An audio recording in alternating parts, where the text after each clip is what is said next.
Hello students. आज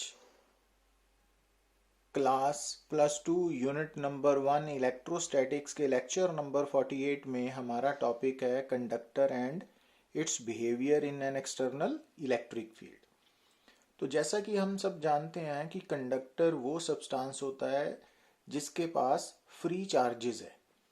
free charges means वो charges जो उस सब्सटेंस के अंदर किसी भी डायरेक्शन में किसी भी तरफ हमेशा मूव कर सकते हैं या मूव करते हैं, और उनकी मूवमेंट में कोई भी किसी भी तरह की रेस्ट्रिक्शन नहीं है एक्सेप्ट कि वो फ्री चार्जेस अपने आप उस सब्सटेंस से बाहर नहीं आ सकते।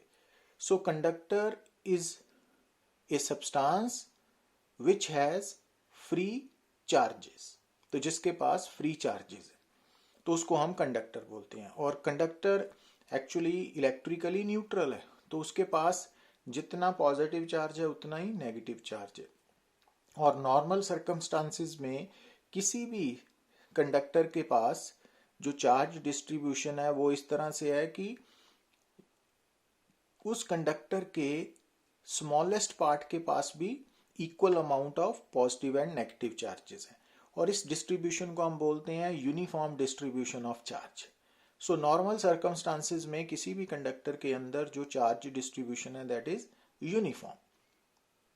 अब जब हम ना आगे की बात करते हैं behaviour of conductor placed in an external electric field, कि जब हम किसी भी कंडक्टर को इलेक्ट्रिक फील्ड में प्लेस करते हैं तो जैसा कि आप डायग्राम में देख रहे हो कि ये जो पैरेलल इक्विस्पेस्ड लाइंस हैं ये एक्सटर्नल इलेक्ट्रिक फील्ड को रिप्रेजेंट कर रही हैं इन वैक्यूम, और ई नॉट मैग्नीट्यूड है और E naught vector means with direction.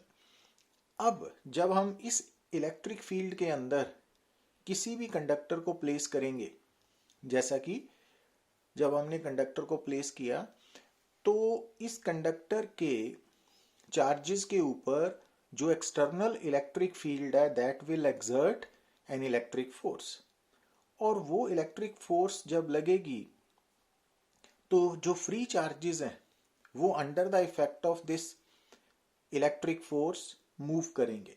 अगर हम बात करें मेटल्स की तो किसी भी मेटल के पास जो फ्री चार्ज है वो इलेक्ट्रॉन्स के फॉर्म में होता है। तो जब इस कंडक्टर को से ये मेटालिक कंडक्टर है, जब इस मेटालिक कंडक्टर को हमने इलेक्ट्रिक फील्ड में प्लेस किया तो before placing in the electric field, तो जब हमने इलेक्ट्रिक फील्ड में प्लेस किया उससे पहले जो कंडक्टर है मेटल है उसके पास जो डिस्ट्रीब्यूशन ऑफ चार्जेस है वो यूनिफॉर्म थी, मींस उस मेटल का हर पोर्शन स्मॉलेस्ट पार्ट भी इलेक्ट्रिकली न्यूट्रल था। बट जैसे ही हमने उस मेटल कंडक्टर को एक्सटर्नल इलेक्ट्रिक फील्ड में प्लेस किया, क्या हुआ कि फोर्स एक्सपीरियंस करने के कारण जो फ्री इलेक्ट्रॉन्स है वो एक साइड पे शिफ्ट हो गए। अब इलेक्ट्रॉन्स क्योंकि नेगेटिवली चार्ज पार्टिकल हैं, free electrons within the metal, तो उन पे जब इलेक्ट्रिक फोर्स एक्सर्ट होगी एक्ट करेगी तो वो इलेक्ट्रॉन्स किस तरफ मूव करेंगे, opposite to the direction of external electric field. तो इस कारण जो ये मेटालिक कंडक्टर है इसके अंदर ये साइड नेगेटिवली चार्ज होगी और ये साइड पे डेफिशिएंसी ऑफ इलेक्ट्रॉन्स होने के कारण ये साइड पॉजिटिवली चार्ज होगी। अब ये वाले जो पॉजिटिव नेगेटिव चार्जेस हैं इनको हम इंड्यूस्ड चार्जेस बोलेंगे, बट ये चार्जेस जो हैं इन केस ऑफ कंडक्टर वो फ्री हैं, और ये इंड्यूस्ड चार्जेस अपना खुद का इलेक्ट्रिक फील्ड पैदा करेंगे। इट मींस कंडक्टर के अंदर दो तरह के इलेक्ट्रिक फील्ड हो गए, एक एक्सटर्नल दूसरा इंड्यूस्ड। और कंडक्टर के केस में जो इंड्यूस्ड इलेक्ट्रिक फील्ड है उसका मैग्नीट्यूड एक्सटर्नल इलेक्ट्रिक फील्ड के हमेशा इक्वल होगा due to the presence of excess number of free charges. तो जिस कारण net electric field within the conductor क्या होगा, क्योंकि कंडक्टर के अंदर दो इलेक्ट्रिक फील्ड्स हैं, एक एक्सटर्नल एक इंड्यूस्ड, और दोनों का मैग्नीट्यूड इक्वल है बट डायरेक्शंस ऑपोजिट हैं, तो नेट इलेक्ट्रिक फील्ड 0 होगा। तो इन इलेक्ट्रोस्टैटिक्स कोई भी जो कंडक्टर है अगर वो इलेक्ट्रोस्टैटिक कंडीशन के अंडर है तो उसके अंदर नेट इलेक्ट्रिक फील्ड हमेशा 0 होगा, और क्यों होगा वो हमने एक्सप्लेन कर लिया। और अब सेकंड प्रॉपर्टी है कि net charge with in a conductor is 0। अब जैसे कि ये एक आर्बिट्रेरी शेप का आपको कंडक्टर नजर आ रहा है और कंडक्टर का जो सरफेस है वो ब्लैक कलर की लाइन के साथ रिप्रेजेंट किया है, और जो डॉटेड रेड कलर की लाइन आपको नजर आ रही है वो हमने कंडक्टर के अंदर एक closed surface Gaussian surface draw किया। अब क्योंकि E इज इक्वल टू 0 है, ये हमने फर्स्ट पॉइंट में प्रूव किया कि कंडक्टर के अंदर in electrostatic condition electric field 0 है, तो इस कारण क्या होगा कि according to Gauss law flux is equal to this one. अब E की वैल्यू इस रेड सरफेस के ऊपर 0 है, तो it means right hand side भी 0 होगी, मीन्स Q एनक्लोज 0 होगा। तो किसी भी कंडक्टर के अंदर जो नेट चार्ज है इन इलेक्ट्रोस्टैटिक कंडीशन वो हमेशा 0 हो। तो जो कंडक्टर है उसका इंटीरियर पार्ट हमेशा इलेक्ट्रोस्टैटिक में इलेक्ट्रिकली न्यूट्रल होगा, नेट चार्ज 0 होगा। ये बात भी आपने याद रखनी है। अब अगर बात करें थर्ड पॉइंट की, तो इसका मतलब ये हो गया कि इन इलेक्ट्रोस्टैटिक, क्योंकि कंडक्टर के अंदर इलेक्ट्रिक फील्ड भी 0 है और नेट चार्ज भी 0 है, तो अगर हम किसी कंडक्टर को चार्ज सप्लाई करेंगे जैसा कि इस डायग्राम में देख रहे हो, तो वो चार्ज अपने आप को over the outer surface of conductor distribute करेगा। तो जब भी इलेक्ट्रोस्टैटिक में हम किसी भी कंडक्टर को चार्ज प्रोवाइड करेंगे तो वो चार्ज कंडक्टर के आउटर सरफेस पे अपने आप को डिस्ट्रीब्यूट करेगा, क्योंकि net charge with in the conductor हमेशा 0 होगा। ये हम प्रीवियस पॉइंट में डिस्कस कर चुके हैं, तो ये बात आपने याद रखनी है। अब क्योंकि जब भी किसी कंडक्टर को हम चार्ज सप्लाई करेंगे वो सिर्फ उसके आउटर सरफेस पे ही अपने आप को अरेंज करेगा, तो इट मीन्स जो इंटीरियर ऑफ कंडक्टर है उसका कोई रोल नहीं है।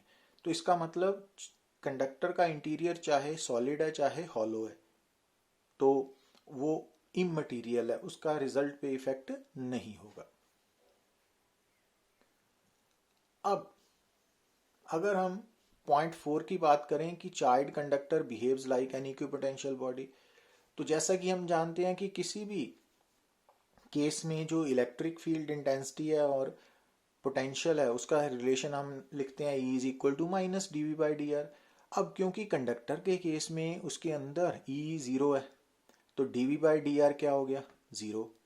अब V कांस्टेंट होगा, और V कांस्टेंट का मतलब कि कोई भी जो चार्ज कंडक्टर है उसके अंदर कहीं पे भी कोई पॉइंट है और चाहे कोई पॉइंट उसके सरफेस पे है, तो किसी भी कंडक्टर के केस में चाहे इंटीरियर पॉइंट है कहीं भी है कंडक्टर के अंदर, चाहे उसके सरफेस पे कोई भी पॉइंट है, तो हर पॉइंट का इलेक्ट्रिक पोटेंशियल सेम होगा। तो इट मीन्स जो कंडक्टर है चार्ज कंडक्टर है that will behave like an equipotential body. तो इक्विपोटेंशियल बॉडी की तरह बिहेव करेगा क्योंकि उसके हर पॉइंट पे कंडक्टर के चाहे सरफेस पे और चाहे इंटीरियर हर पॉइंट पे पोटेंशियल सेम होगा। तो ये बात आपने याद रखनी है। अब ये बात भी आपने आगे चल के काम आएगी। याद रखना कि अगर मान लीजिए हमारे पास कोई स्फेरिकल कंडक्टर है, तो अगर हम उसको चार्ज प्रोवाइड करते हैं और इस स्फेरिकल कंडक्टर का रेडियस r है और चार्ज q है, तो इसकी सरफेस चार्ज डेंसिटी, क्योंकि चार्ज इसके आउटर सरफेस पे ही अपने आप को डिस्ट्रीब्यूट करेगा, तो इसकी जो चार्ज डेंसिटी है सरफेस चार्ज डेंसिटी सिग्मा वो कितनी होगी चार्ज ओवर एरिया। अब स्फीयर का एरिया 4πr² है, तो इक्वेशन नंबर 1 बन गई। और दूसरा कि इस स्फेरिकल कंडक्टर के सरफेस पे पोटेंशियल की वैल्यू क्या होगी चार्ज ओवर 4πε0 रेडियस। अब अगर हम इक्वेशन नंबर 1 से Q की value in terms of sigma यहाँ सब्स्टिट्यूट करें तो ये इक्वेशन आ जाएगी दिस वन। अब इस इक्वेशन को सॉल्व करके V is equal to sigma r/ε0, तो इट मीन्स अगर आपके पास कोई स्फेरिकल कंडक्टर है और उस स्फेरिकल कंडक्टर के सरफेस पे जो चार्ज डेंसिटी है उसकी वैल्यू, सरफेस चार्ज डेंसिटी की वैल्यू हमें गिवन है और रेडियस भी गिवन है, तो हम उसका potential in terms of surface charge density कैसे लिख सकते हैं? Sigma R by epsilon naught. तो ये रिजल्ट आगे चल के काम आएगा, अभी याद रखना आपने। पर उससे पहले एक और बात कि याद रखिए कि जैसा आप सामने देख रहे हो कि मान लीजिए ये कोई एक कर्व्ड सरफेस है, तो कोई भी जो कर्व्ड सरफेस है वो बेसिकली पार्ट ऑफ स्फीयर है। जैसे कि ये जो ब्लैक कलर का वो सरफेस है, अगर हम इसको एक्सटेंड करके देखें रेड कलर के साथ तो ये स्फीयर बन गया ना। तो यहां से सीखने वाली बात क्या है कि कोई भी जो कर्व्ड सरफेस है वो पार्ट ऑफ स्फीयर है, और जिस स्फीयर का वो गिवन कर्व्ड सरफेस पार्ट है उस स्फीयर का जो सेंटर है वो है centre of curvature of that surface, और जो स्फीयर का रेडियस है वो है radius of curvature of that curved surface. Got it? अब अगर यहां आप दो कर्व्ड सरफेस देख रहे हो, ये वाला नंबर 1, ये वाला 2, तो ये वाला सरफेस जो है नजर आ रहा है आपको, ये लेस कर्व है, मींस इसमें फ्लैटनेस ज्यादा है, और ये वाला सरफेस मोर कर्व्ड है, मोर कर्व्ड, शार्प। तो ये शार्प है और ये फ्लैट है ना कंपैरेटिवली। तो आप देख रहे हो कि ये वाला जो कर्व्ड सरफेस है वो लार्जर स्फीयर का पार्ट है और ये वाला स्मॉलर स्फीयर का पार्ट है। तो इट मींस इस कर्व्ड सरफेस का रेडियस ऑफ कर्वेचर कम है, ये शार्प सरफेस है और इसका रेडियस ऑफ कर्वेचर कम है। मींस आपको याद क्या रखना है कि जितना कर्व्ड सरफेस ज्यादा शार्प होगा, तीखा होगा, उसका रेडियस ऑफ कर्वेचर उतना कम होगा, एंड वाइस वर्सा। अब यहां पे बात करते हैं, जैसा कि हमने प्रीवियस पॉइंट्स में डिस्कस किया कि जो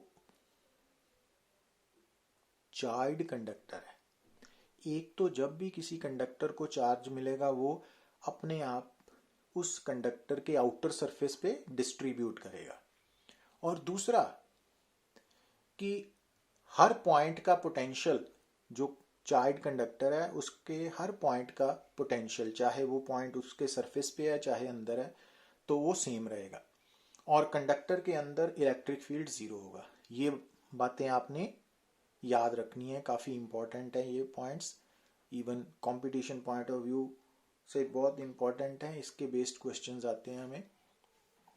अब यहाँ देखने वाली बात क्या है कि ये जो कर्व्ड सरफेस है ये आर्बिट्रेरी शेप का ले लिया हमने ना, ब्लैक कलर। अब इसके ऊपर हमने दो पॉइंट्स सिलेक्ट किए, एक P1 पॉइंट है और एक P2 पॉइंट है।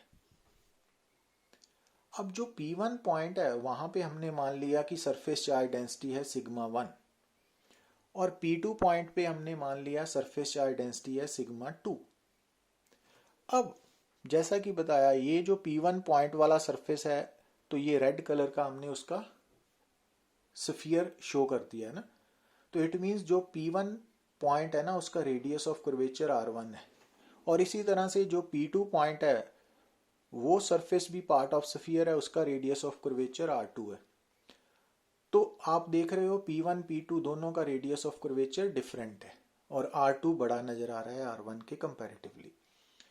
तो अगर आप P1 और P2 के ऊपर इलेक्ट्रिक पोटेंशियल की वैल्यू निकालते हो इन terms of surface charge density, तो जैसा मैंने पीछे बताया था ये वाला आर्टिकल, तो वो फार्मूला यूज करके हमने potential at P1 and potential at P2 निकाल लिया। अब क्योंकि ये दोनों पॉइंट्स सेम चार्ज कंडक्टर के ऊपर हैं तो दोनों का पोटेंशियल सेम होगा, तो ये आ गया।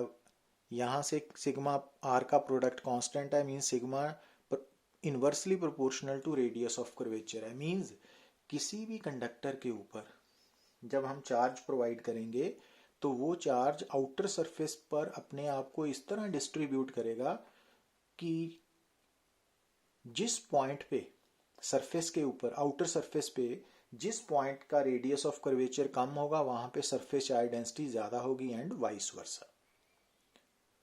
ठीक है, तो इट मीन्स किसी भी कंडक्टर को अगर हम चार्ज सप्लाई करते हैं तो वो चार्ज डिस्ट्रीब्यूशन डिपेंड करेगी शेप ऑफ कंडक्टर पे, जो कंडक्टर का सरफेस है उसकी शेप पे डिपेंड करेगी। तो जहाँ पे रेडियस ऑफ कर्वेचर कम होगा मीन्स जहाँ पे सरफेस की शार्पनेस ज़्यादा होगी वहाँ पर सिग्मा कम होगा, सॉरी जहाँ पे रेडियस कम होगा शार्पनेस ज़्यादा होगी वहाँ पे सिग्मा ज़्यादा होगा एंड वाइस वर्सा। अब अगर हम मान लो कि आपका कंडक्टर स्फेरिकल है, अब स्फेरिकल कंडक्टर के ऊपर P1 P2 पॉइंट कहीं भी सिलेक्ट कर लो, हर पॉइंट का रेडियस ऑफ कर्वेचर सेम होगा। तो अगर R सेम होगा इट मीन सिग्मा की वैल्यू भी सेम होगी। तो इसका मतलब हो गया कि अगर स्फेरिकल कंडक्टर को आप चार्ज सप्लाई करोगे तो वो चार्ज स्फीयर के स्फेरिकल कंडक्टर के आउटर सरफेस पे अपने आप को इस तरह डिस्ट्रीब्यूट करेगा कि हर जगह पे सरफेस चार्ज डेंसिटी सेम आएगी, means distribution of charge uniform होगी। बट अगर कंडक्टर स्फेरिकल शेप का नहीं है, किसी और आर्बिट्रेरी शेप का है, देन चार्ज डिस्ट्रीब्यूशन यूनिफॉर्म नहीं होगी, वो डिपेंड करेगी sigma inversely proportional to radius of curvature. ये इंपॉर्टेंट पॉइंट है और याद रखना है। अब जैसा कि हमने बताया कि जो इलेक्ट्रिक फील्ड इंटेंसिटी है वो किसी भी चार्ज कंडक्टर के अंदर या कंडक्टर इन इलेक्ट्रोस्टैटिक कंडीशन में जीरो है अंदर, जैसा कि ये। बट अगर चार्ज कंडक्टर है तो चार्ज कंडक्टर के आउटर सरफेस पर, जैसा आप देख रहे हो पी पॉइंट है ना, जो पी पॉइंट है वो चार्ज कंडक्टर का के लिए कौन सा पॉइंट है, आउटर सरफेस पे पॉइंट है, just above the outer surface, बाहर वाले सरफेस से थोड़ा सा ऊपर। तो अगर उस पॉइंट की सरफेस चार्ज डेंसिटी सिग्मा है तो वहां पर electric field intensity sigma bye epsilon not होगी। तो ये रिजल्ट आपको एज सच याद भी रखना है और इसको प्रूव भी करेंगे। बट याद रखना ज़्यादा इंपॉर्टेंट है कि अगर हमारे पास कोई भी चार्ज कंडक्टर है तो उस चार्ज कंडक्टर के अंदर तो इलेक्ट्रिक फील्ड इंटेंसिटी ज़ीरो होगी, बट आउटर सरफेस पे अगर इंटेंसिटी की वैल्यू कैलकुलेट करनी है तो वो सिग्मा बाय एप्सिलॉन नॉट होगी और सिग्मा उस आउटर पॉइंट पे सरफेस चार्ज डेंसिटी की वैल्यू होगी। और यहाँ से ये बात भी आपने नोट करनी है कि जो सिग्मा है वो डिपेंड करता है रेडियस ऑफ कर्वेचर पे। इट मीन्स जो कंडक्टर है, चार्ज कंडक्टर है, उसके जो शार्प पॉइंट्स है वहाँ का रेडियस ऑफ कर्वेचर कम होगा तो सिग्मा ज़्यादा होगा, और सिग्मा ज़्यादा होगा तो वहाँ पे इलेक्ट्रिक फील्ड इंटेंसिटी भी ज़्यादा होगी। अब अगली बात आपने क्या नोट करनी है कि जो इलेक्ट्रिक फील्ड इंटेंसिटी है वो विद इन द कंडक्टर तो जीरो है, कंडक्टर के अंदर तो जीरो है, but just outside the charge conductor electric field intensity की जो डायरेक्शन है वो कैसे होगी, perpendicular to the outer surface of the conductor. तो जैसा कि आप यहाँ पे, तो जो इलेक्ट्रिक फील्ड है यहाँ पे हम मान के चल रहे हैं कि जो चार्ज कंडक्टर है वो पॉजिटिवली चार्ज है, अगर ये नेगेटिवली चार्ज होता तो ये वाला एरो इनवर्ड हो जाना था। तो जो इलेक्ट्रिक फील्ड इंटेंसिटी है वो within the charge conductor तो जीरो है, but over the outer surface electric field intensity कैसे होगी, perpendicular to the outer surface of the charge conductor और कंडक्टर इन इलेक्ट्रोस्टैटिक कंडीशन। तो ये प्रॉपर्टीज आपको ऐसा याद रखनी पड़ेंगी। अब अगर हम थोड़ी देर के लिए ये मान लें कि जो इलेक्ट्रिक फील्ड है तो ये हमारे पास चार्ज कंडक्टर है का सरफेस है ना, आउटर सरफेस। अब इस सरफेस के ऊपर हमने ये नॉर्मल ड्रॉ कर दिया और ये टेंजेंशियल लाइन है।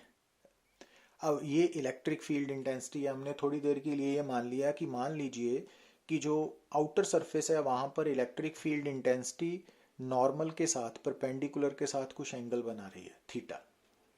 तो इट मीन्स हम इस इंटेंसिटी के दो कंपोनेंट्स बना सकते हैं, एक tangential component E sine theta, दूसरा perpendicular component E cos theta. अब जो tangential component of electric field intensity है ये कंपोनेंट कंडक्टर के अंदर जो फ्री चार्जेस हैं उन पर फोर्स लगाकर उनको मोशन में सेट करेगा। अब इन इलेक्ट्रोस्टैटिक्स क्योंकि चार्जेस का रेस्ट पे रहना ज़रूरी है, और वो कंडक्टर के अंदर चार्जेस तभी रेस्ट पे रह पाएंगे अगर E T tangential component of electric field intensity zero हो, तो अदरवाइज वो मूव करेंगे। तो अगर ई टी ज़ीरो है मीन्स ई साइन थीटा ज़ीरो है, तो it means sine theta zero होना चाहिए, तो थीटा ज़ीरो। और अगर थीटा ज़ीरो है तो इट मीन्स ई वेक्टर की जो डायरेक्शन है वो अलोंग द नॉर्मल होगी। तो यहाँ से हम प्रूव करते हैं कि किसी भी इलेक्ट्रोस्टैटिक कंडीशन में जो इलेक्ट्रिक फील्ड है वो outer surface of charge conductor पे नॉर्मल टू दैट कंडक्टर होगा। और जैसा कि हमने पहले बताया था कि जो चार्ज कंडक्टर है उसके केस में just above outer surface electric field intensity sigma bye epsilon not होती है ना। तो मान लीजिए ये हमारे पास चार्ज कंडक्टर है, तो ये पॉइंट जो है वो just above the outer surface है, आउटर सरफेस से जस्ट अबव, और यहाँ सिग्मा सरफेस चार्ज डेंसिटी है। अब हमने यहाँ पे एक गॉसियन सिलेंडर ड्रॉ कर दिया है ना, रेड कलर का नजर आ रहा है।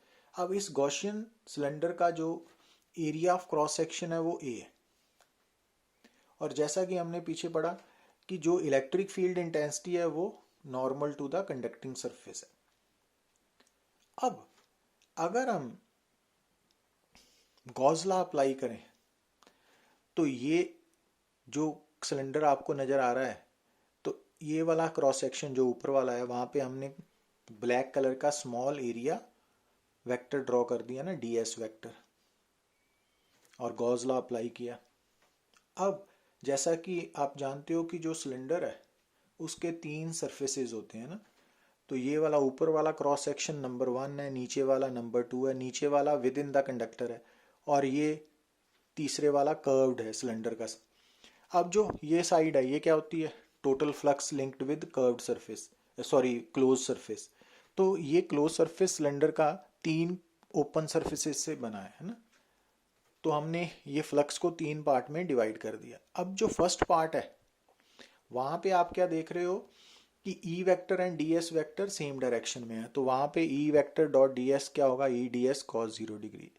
बट जो सेकेंड पार्ट है वहां पे आप क्या देख रहे हो कि सेकेंड पार्ट उस जगह पे है जहां पे इलेक्ट्रिक फील्ड 0 है, तो इस कारण सेकेंड पार्ट का फ्लक्स 0 हो गया। जो थर्ड पार्ट है कर्व्ड सरफेस ऑफ सिलेंडर, उसका एरिया वेक्टर इलेक्ट्रिक फील्ड से परपेंडिकुलर है, तो cos 90 होने के कारण वहां का फ्लक्स भी 0 हो गया। अब E कांस्टेंट बाहर ले आए इंटीग्रेशन साइन से, ds इंटीग्रेशन ओवर सरफेस 1, जो सरफेस 1 है तो उसका ds तो है small area vector, but total area कितना है उसका, वो a है।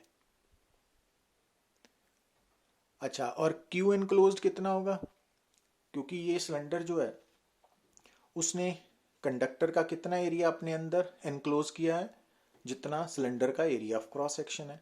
तो अब सिग्मा अगर सरफेस चार्ज डेंसिटी है तो एरिया चार्ज एनक्लोज्ड क्या होगा, सिग्मा इंटू ए।